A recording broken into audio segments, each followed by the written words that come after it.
हाय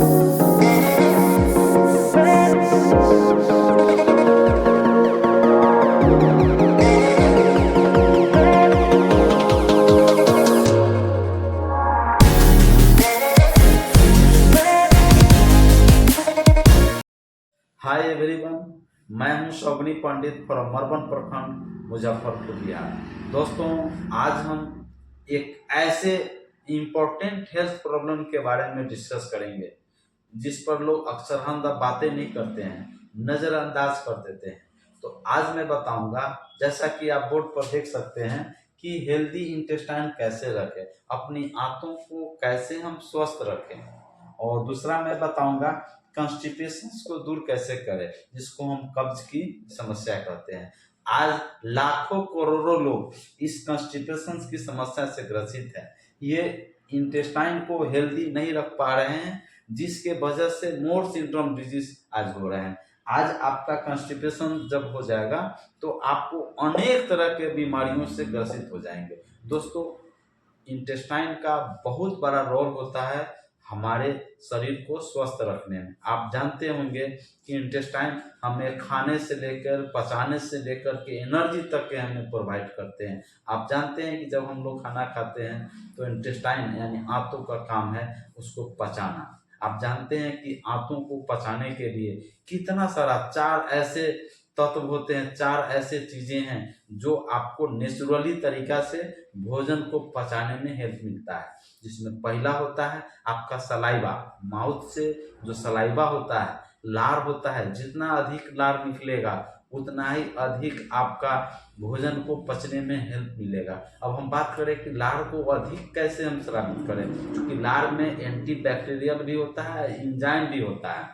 तो अगर लार चाहते हैं कि अधिक उत्पादन हो, उसके लिए आपको जो भी भोजन खाते हैं, जो भी फूड मटेरियल लेते हैं, उसको खूब चबाना है, अच्छी तरह खूब चबाना है। कम से कम 32 दांतें हैं तो 32 बार चबा सकते हैं, उससे भी नहीं हो रहा है तो कम से कम आप 20 से 25 बार तो जरूर चबाएं, जिससे कि आपको लार अधिक स्रावित हो और आपको पचाने में मदद मिले।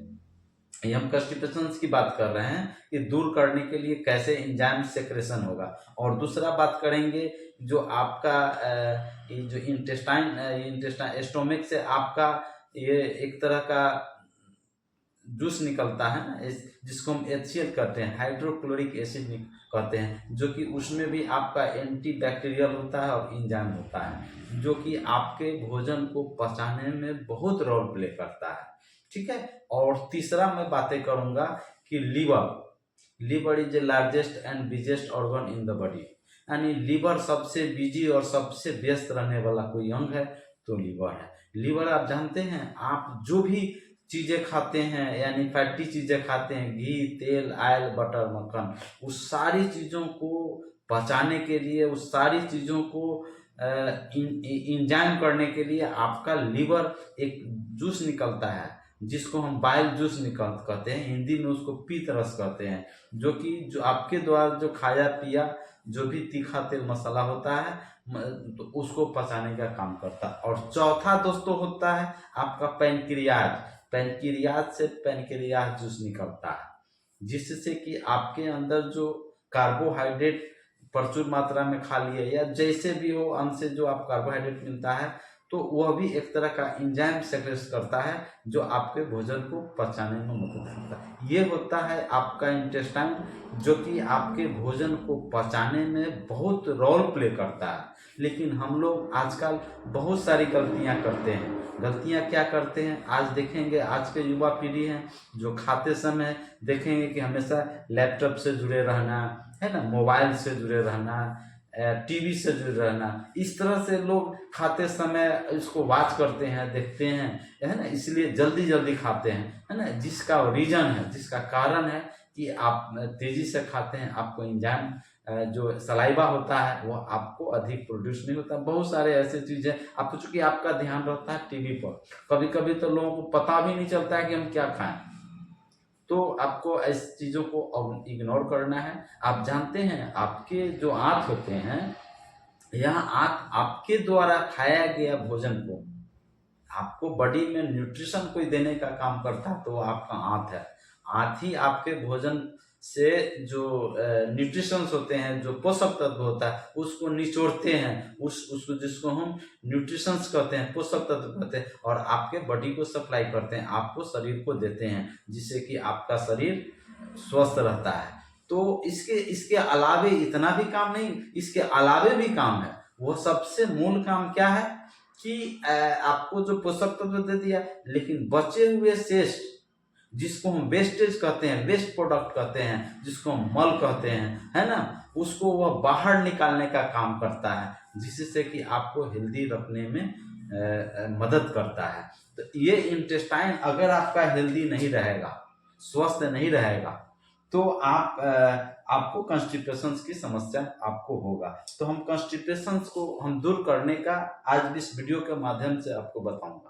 और एक बार और मैं आपको कहूँगा, अगर मेरा वीडियो पसंद आता है तो प्लीज़ लाइक ज़रूर करें, और वीडियो को नए नए वीडियो से जुड़े रहने के लिए, अपनी हेल्थ समस्या से अगर ग्रसित है किसी भी डिजीज से, तो नए नए वीडियो के साथ जानकारी हासिल करने के लिए मेरे वीडियो को लाइक ज़रूर कीजिए, मेरे चैनल को लाइक ज़रूर कीजिए, सब्सक्राइब ज़रूर कीजिए, ताकि अपडेट आपको वीडियो मेरा मिलता रहे और आप हेल्थ से संबंधित जानकारी हासिल करते रहें। तो हम कॉन्स्टिपेशन को दूर करने का मैंने बात किया है कि क्या इसका उपाय है।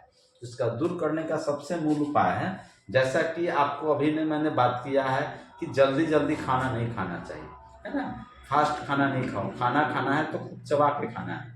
और दूसरा मैं बातें करूंगा कि आपको ओवर ईटिंग नहीं करना है, ठीक है। ओवर ईटिंग का मतलब जानते हैं कि अगर 5 रोटी का भूख है तो आप 3 रोटी खाएं, 2 रोटी खाएं, 4 रोटी का भूख है तो 3 रोटी खाएं, 2 रोटी। ओवर ईटिंग अक्सर हम लोगों को देखा गया कि पार्टी में जाते हैं, है ना, अच्छी चीज़ें खाने को मिलता है, लोग एक्सेस खा लेते हैं, या फिर घर पर भी देखे हैं कि अच्छा आइटम बना हुआ रहता है, लोग खा लेते हैं।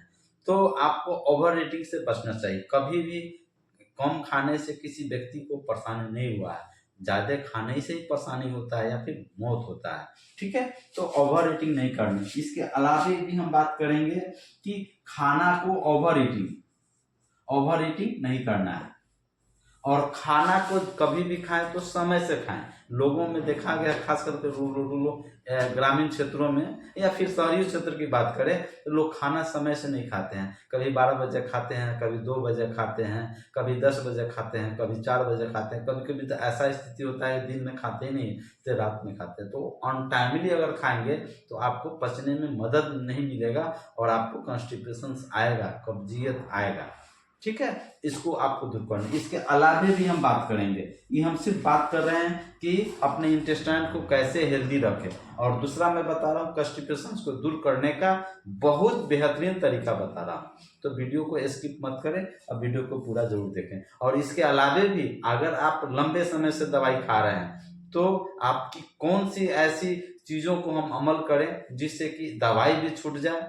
चूंकि दोस्तों याद रखिए, अगर आपको कॉन्स्टिपेशन होता है, डॉक्टर्स के पास जाते हैं, डॉक्टर्स कॉन्स्टिपेशन को दूर करने के लिए एंटासिड देते हैं, इंजाइम देते हैं, है ना, या फिर इसके अलावे भी आपको ग्लूकोफ्लेक्स टैबलेट दिया जाता है ना, मिल्क ऑफ मैग्नीशिया दिया जाता है, पैराफिन दिया जाता है ना, इसके बाद वो सोप्टोवैक ऐसे पाउडर फॉर्म में दिया जाता है, या फिर पेट सफा हो गया, या फिर लैक्सिलेटिव्स में डूफालेक, बहुत सारे डॉक्टर्स अपने हिसाब से आपको दवाइयाँ देते हैं। अगर ये दवाई शॉर्ट टर्म में आप खा लेते हैं और आपकी समस्याएं दूर हो जाता है तो उसको नहीं खाना है। लोगों में देखा गया कि इस दवाइयों को लंबे समय तक खाता है, जिसके वजह से आपका जो नेचुरली तरीका से जो एंजाइम का प्रोसेस है वो धीरे धीरे कमजोर हो जाता है, और एक समय आएगा कि बिना दवाई खाए हुए आपको कॉन्स्टिपेशन जाएगा नहीं। तो वैसे से आपको बचने की जरूरत है। बक्सरहा लोग देखेंगे गैस का दवाई रेगुलर खाते रहते हैं,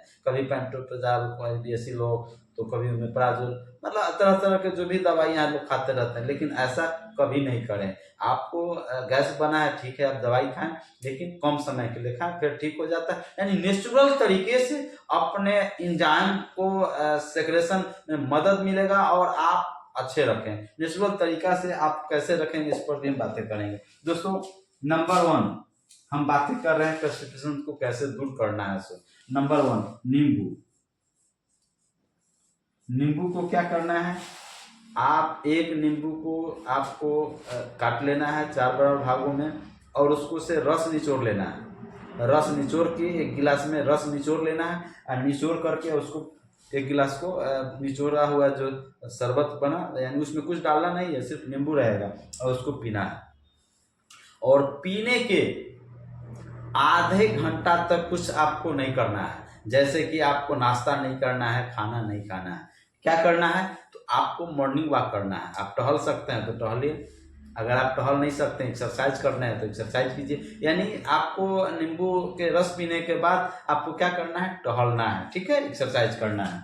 नंबर दूसरा, ठीक आधे घंटा के बाद जब आप आते हैं, एक्सरसाइज करके आते हैं, उसका क्या करना है, फ्रूट्स खाना है। जैसे आप एप्पल खा सकते हैं, है ना, या फिर संतरा खा सकते हैं, जो भी फ्रूट, चूँकि यह डाइजेशन में काफ़ी मदद करता है, तो आप फ्रूट ले सकते हैं, फिर जूस भी पी सकते हैं। और तीसरा मैं बातें करूँगा, तीसरा है कि आप उसके बाद खाना खा लेते हैं। खाना खाने के बाद जो भी है लाइट भोजन करें, हल्का भोजन करें। लोगों में देखा गया है कि जो ड्यूटी करने वाले लोग हैं अक्सर हेवी डाइट लेते हैं, अत्यधिक खा लेते हैं, जिसके कारण कमर में दर्द हो जाता है, सर में दर्द हो जाता है, काम करने की इच्छा नहीं होती है, हमेशा टायर्डनेस फील होता है।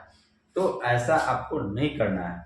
अब याद रखें, अगर आपका इंटेस्टाइन, अगर आपकी आंत, अगर आपको कॉन्स्टिपेशन है अथवा नहीं, इसका जांचने का तरीका है कि जितना देर पेशाब करने में समय लगता है उतना ही देर अगर शौचालय करने में समय लगेगा, तो समझ लीजिए कि आपका कॉन्स्टिपेशन नहीं है।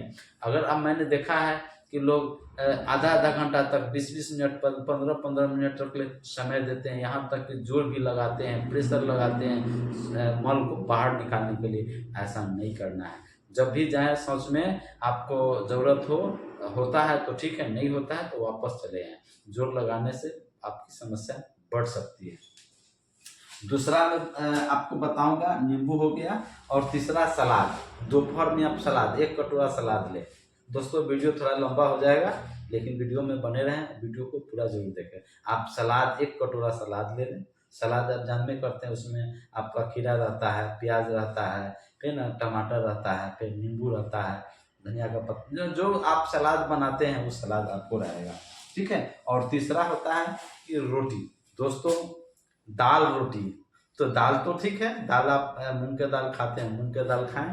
और रोटी में क्या क्या न्यूट्रिएंट्स रहना चाहिए, रोटी में नंबर 1 गेहूं का आटा।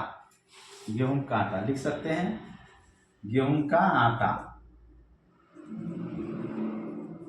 ठीक है। और दूसरा हो गया चना का आटा, चने का आटा, चने का आटा। और तीसरा हो गया बाजरा का आटा। और चौथा हो गया जौ का आटा, जौ का आटा। इस सबको मल्टीग्रेन कर लेना है, सबको मिक्स कर लेना है। अब मिक्स करने के बाद उसको आप रोटी बना लेना है, और रोटी बना करके उसको दाल रोटी करके आप खाएं। ऐसा ज़्यादा दिन नहीं, सिर्फ 1 सप्ताह करना है। ये चीज़ों को 1 सप्ताह फॉलो करना है, आप देखेंगे कि समस्याएं दूर हो। और मैं बताऊंगा कि आप इसमें जो है कि रात में जब भी खाना खाया जाए तो हल्का खाना खाएं, रात में हल्का खाना खाएं। रात में हल्का खाने के बाद जब सोने जाएं तो सोने से पहले आप 1 गिलास दूध पी ले, है ना, 1 गिलास दूध पी ले। आप देखेंगे कि जो समस्याएं, हेल्दी इंटेस्टाइन को अगर रखना चाहते हैं तो इसमें भरपूर मदद मिलेगा, और कॉन्स्टिपेशन नहीं होगा, कब्जियत नहीं होगी। और कॉन्स्टिपेशन की दवाई लंबे समय तक कभी नहीं खाएं।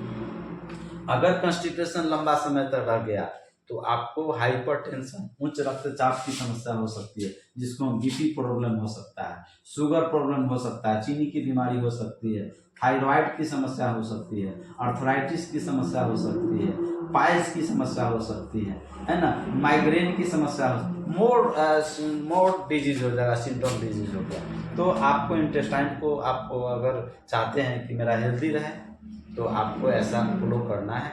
दोस्तों अगर वीडियो कैसा लगा इसको कमेंट्स में ज़रूर लिखें। वीडियो पसंद आया है तो लाइक ज़रूर करें। अगर आप मेरे चैनल से जुड़े रहना चाहते हैं, मेरा चैनल प्रजापति हेल्थ केयर है और दूसरा है कम्युनिटी हेल्थ केयर, इसको सब्सक्राइब ज़रूर कर दें। नोटिफिकेशन के ज़रिए हर वीडियो से आप हमसे जुड़ पाएंगे और नई नई चीज़ों की जानकारियाँ मिलेगी। आशा करता हूँ कि इस वीडियो के माध्यम से आपने कुछ न कुछ तो सीखा होगा, नई चीज़ों की जानकारी मिला होगा। तो आप सभी को इस वीडियो में बने रहने के लिए बहुत बहुत धन्यवाद। Thank you very much. मैं बातें करूँगा, नेक्स्ट वीडियो में बातें करूँगा कि डायबिटीज़ क्यों हो जाता है और डायबिटीज़ को नेचुरल तरीके से होम रेमेडीज के जरिए कैसे इसको हम कंट्रोल करें, कैसे इसको नियंत्रण करें। तो आप सभी से विदा चाहता हूँ। जय हिंद, जय भारत।